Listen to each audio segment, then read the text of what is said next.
right, welcome to the deep dive. Today we're jumping into something that goes back thousands of years, deep in India's history, but feels incredibly relevant, like right now in 2025. It really does. We've been looking through a whole lot of material research, insights, you name it all, trying to get a handle on India's social structure, what people usually call the caste system. It's famously complex. Understatement, yeah. Our mission, really, for this deep dive is to unpack it, not just as history, but how it's working today, how it's become this intense battleground for resources, for status. It's a real high-stakes game. And right off the bat, one thing that jumped out, you might think of that old four-part structure, right? Sure. Brahmins, Kshatriyas, Vaishyas, Shudras, from the ancient texts. Sounds kind of neat. Yeah, it sounds neat on paper, but the reality, even way back then, it was never that simple. Never the full picture. Well, you had huge groups completely outside that structure, like the Dalits, for instance, historically doing jobs considered impure. And then India is just so diverse, region to region. That neat little Varna system basically dissolved into hundreds, maybe thousands of different communities, the jatis, each with its own local hierarchy, its own rules. So much messier than the textbooks suggest. Way messier, much more chaotic, definitely more layered than any simple chart could show you. Okay, let's dig into that historical chaos then. Because we found some really fascinating examples of how fluid things could be, how identities weren't always fixed. Right. It wasn't static at all. More like a constant negotiation for position, for status. Like those merchant communities in North India. Yeah. Maheshwaris, Garhwals, we learned they basically swapped swords for scales, became traders, but still claimed links to mythical warrior figures, to keep that high status. Exactly. And you see that kind of thing elsewhere, too. Down in Kerala, the Ezavas, known for tapping toddy trees. Yeah. They linked their identity back to military roles they played centuries ago, like in the 15th century, Right. making a totally different claim to status based on history. And what about the Rajputs and Marathas? That famous rivalry, both wanting that Kshatriya, that warrior label. Sounds almost like, I don't know, a high school clique war, but playing out over centuries. Yeah. It has that feel sometimes. And then you had people who just didn't fit easily anywhere, like the Charan bards in Rajasthan. Oh, yeah. Tell me about them. They were kind of part storytellers, keeping Rajput history alive, but also part bureaucrats, handling state stuff. Their status was really ambiguous, didn't fit neatly into the boxes the texts laid out. And some groups just opted out, like the Lingayats in Karnataka. Precisely. Centuries ago, they essentially said, nope, we're doing our own thing, and broke away from that traditional Hindu framework. Explicitly. And even powerful rulers weren't immune. The Ahom kings in Assam, they had their own system. But when Brahmins showed up in the 1700s, they just sort of labeled them Kshatriyas, tried to fit them into the Varna box, regardless of the Aham's own history. So the big takeaway here is identities weren't always fixed by birth or job. Not rigidly, no. Oh, no? Not across all of history in all regions. They could be shaped by power, by land, by clever social maneuvering. And that flexibility, that historical negotiation is actually really important for understanding how things work now. Okay, so let's bring it to Trump 25. Because you said the game has shifted, fundamentally. Oh, dramatically. It's less about ancient ideas of ritual purity now, Much less. and more about a straight-up fight for actual resources. This is where it gets really interesting, right? Absolutely. So what are we talking about? What resources? Well, government jobs, for one, Yep. hugely important. Then there are quotas for seats in colleges, universities, political representation, getting your community members elected, and just access to all sorts of government benefits and programs. It's a massive web. And you mentioned a flip. Historically, high status meant resources, right? Land, wealth. Generally, yes. Power and resources tended to go together at the top. But now? Now, it's almost reversed in some strategic ways. To get access to resources today, especially through India's reservation system, their version of affirmative action, you might actually need to claim backward or oppressed status. That's fascinating. So claiming lower status can be a path to getting resources. It can be a strategic necessity in the modern system. It's quite a turnaround. And this is all tied up with the Indian Constitution. Right, the Constitution. B.R. Ambedkar's role here was huge, wasn't it? Absolutely crucial. Ambedkar himself, a Dalit leader, was instrumental. The Constitution aimed to ban caste discrimination. And, critically, it introduced reservations for scheduled castes, SEs, scheduled tribes, STs, and later they added other backward classes, OBCs. It was meant as a form of compensatory justice. Okay, makes sense. But that must create a huge practical headache. Oh, definitely. How do you actually implement these policies fairly with identities that are so complex, so historically fluid? How do you even know who qualifies? Exactly, that's the massive challenge. How do you count everyone accurately? These identities aren't always clear-cut or static. So counting caste, is Right. that even possible? Well, they've tried. The last really comprehensive caste census across all of British India was way back in 1931. 1931. You're kidding. That's ancient data to base modern policy on. Tell me about it. Nearly a century old. More recently, they did a socioeconomic and caste census in 2011. They collected detailed caste data, Okay. but they never fully released it. The government held it back. Officially, they cited discrepancies in the data. So it's like this treasure chest of information that's locked away. Which brings us to now. There's talk of a caste census alongside the main 2027 national census, right? Yes, that's the big announcement, and it stirred up a huge debate. Is this really about social justice, about getting accurate data finally? Or is it more about politics? Maybe timed for specific state elections, like we saw hints of in Bihar. The motivations are complex, let's say that. And this connects to what you said about identities being slippery now. Directly. People aren't necessarily identifying based on some ancient Varna label. It's about local context, maybe their ambitions, or, what gives them an advantage in this resource game. Advantage how? Well, we saw this incredible example from Karnataka. Apparently, caste lobbies were running ads, telling people which specific subcaste name to use on surveys. Why? To pump up their community's numbers, to try and secure a bigger slice of the reservation pie. Someone described it like a high-stakes Black Friday sale. Oh, But instead of rushing for TVs, people are scrambling for reservation slots. a Black Friday sale for quotas. That really paints a picture of the intensity, doesn't it? Hmm. And if it's that intense, then politics must be the main arena. Absolutely. Indian politics is the stadium where this game plays out. Every single election, from tiny local ones to the big national polls, involves deep calculations about caste equations, building those vote banks. Got any examples? Oh, plenty. Look at Bihar. Chief Minister Nitish Kumar did that caste survey in 2023. It wasn't just data collection. Yeah. It was politically strategic. It showed upper castes were, only about 15.5% of the population, compared to this huge chunk of OBCs, SCs, and STs. So it highlighted where the votes really are. Exactly. It basically told everyone, if you want to win, you need to win over the backward communities. It put the opposition, especially parties seen as representing upper castes, on the back foot. And the BJP, the ruling party, how did they play this? With incredible precision, it seems. Look at Modi's cabinet after the 2024 election. The ministers chosen from Bihar, for instance. It wasn't random. No, you see specific groups represented. Right. Jatan Ramanji from the Musahars, an SC group. Rajiv Ranjan Singh, a Bhumihar, considered upper caste. Chirag Paswan from the Paswan SCs. Raj Bhushan Chaudhary Nishad from the Mala EBC's extremely backward classes. It's like assembling a team specifically based on caste influence and vote-delivering potential. And they do this at the state level, too. Often, yeah.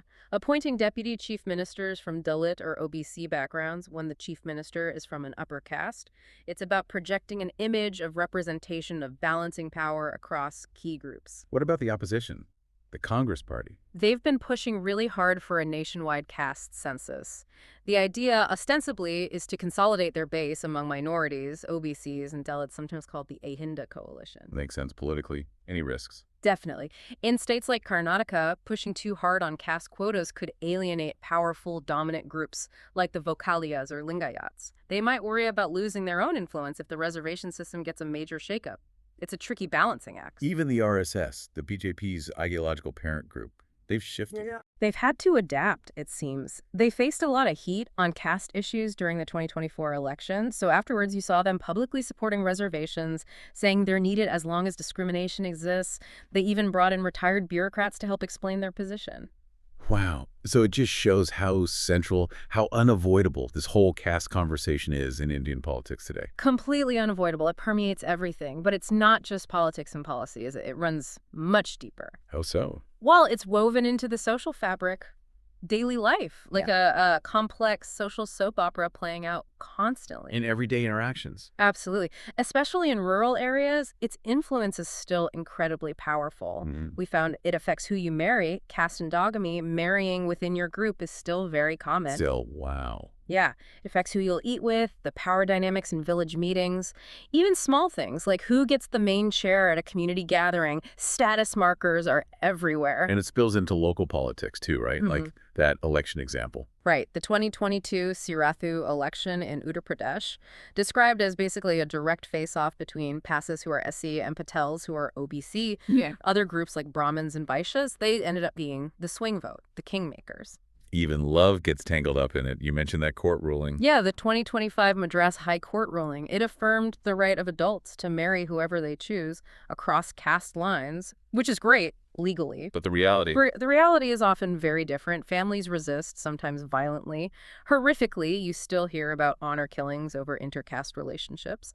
Someone on social media was quoted summing it up darkly. Love is free, but only if caste and compatibility match. oof, that's heavy. And in cities, is it different? Maybe less overt? Often less overt, yes, but still there, more subtle. It hides behind phrases like cultural compatibility when people are choosing partners or even friends, or community networks when it comes to getting job references. So it influences opportunities. Definitely. Finding housing in certain neighborhoods, getting that crucial job recommendation.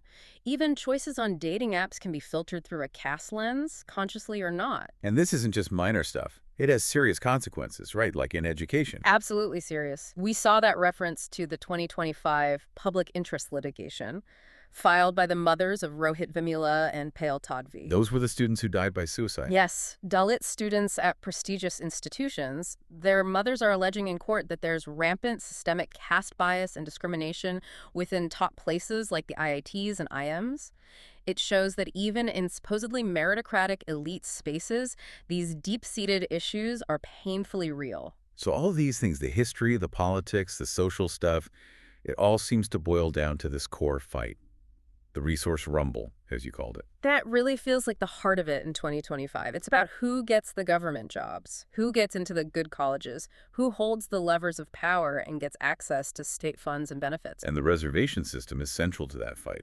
Hugely central and constantly contested. Think about that Mandel Commission quota for OBCs, 27%. It's still technically based on that 1931 census data. Which everyone agrees is outdated. Exactly. So there's constant pressure to update it. Recent state surveys, like the one in Telangana in 2025, show much higher percentages for OBCs, SCs, SCCs. Like OBCs had over 46% in Telangana. Right, so naturally, those communities demand quotas that reflect those numbers. But increasing quotas for some means reducing the general category share, which sparks backlash, often from upper castes worried at the merit being compromised. And then there's the Supreme Court's 50% cap on total reservations. Yes, that's a major legal hurdle. Many argue it's completely outdated, especially if OBCs alone might be 40–50% or more of the population. But trying to lift that 50% cap, politically explosive, huge potential for backlash. It gets even more complicated. Oh, yeah. Because it's not just about SC versus OBC versus general category. Within those big categories, there are intense rivalries between subcastes, the Jatis. Like the Mala and Madiga communities you mentioned. Exactly, within the scheduled castes in Andhra Pradesh. They're fighting for a fair share of the SC quota among themselves.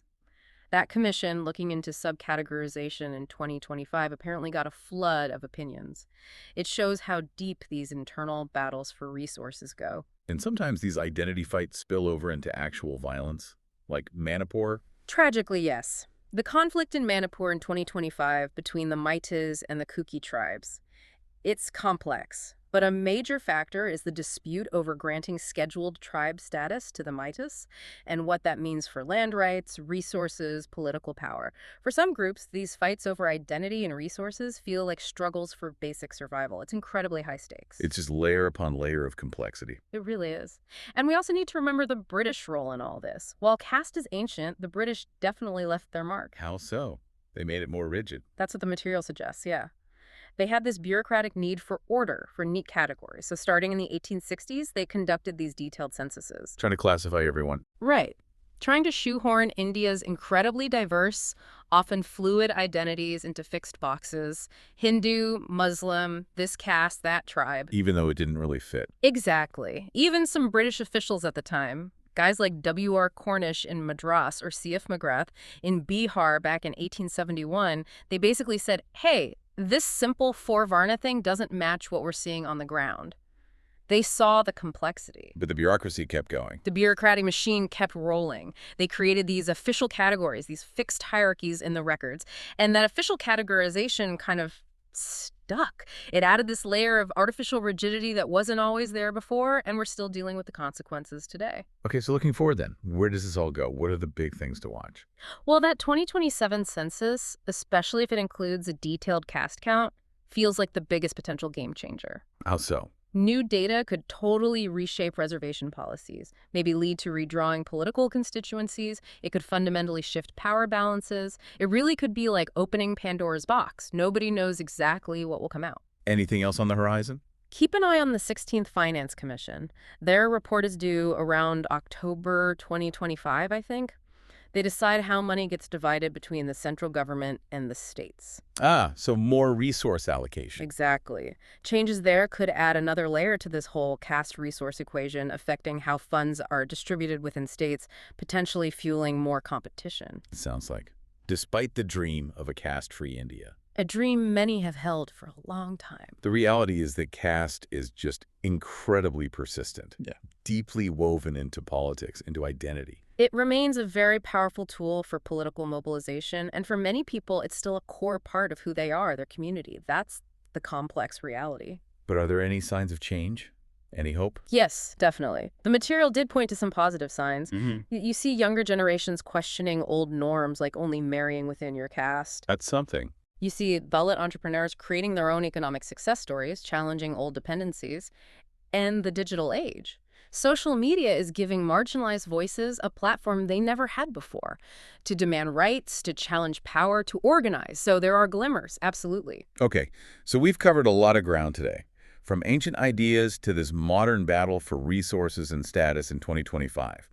It's clear this isn't just some dusty historical topic. Not at all. It's a living, breathing force shaping India right now. And it's striking just how central it is, isn't it? Affecting national policy, sure, but also just everyday life for hundreds of millions. Absolutely. So when you think about India today, it's crucial to understand this isn't abstract history. It's right there, influencing jobs, education, politics, relationships, identity, everything. And that leaves us with a big question, maybe. As we wrap up, think about this.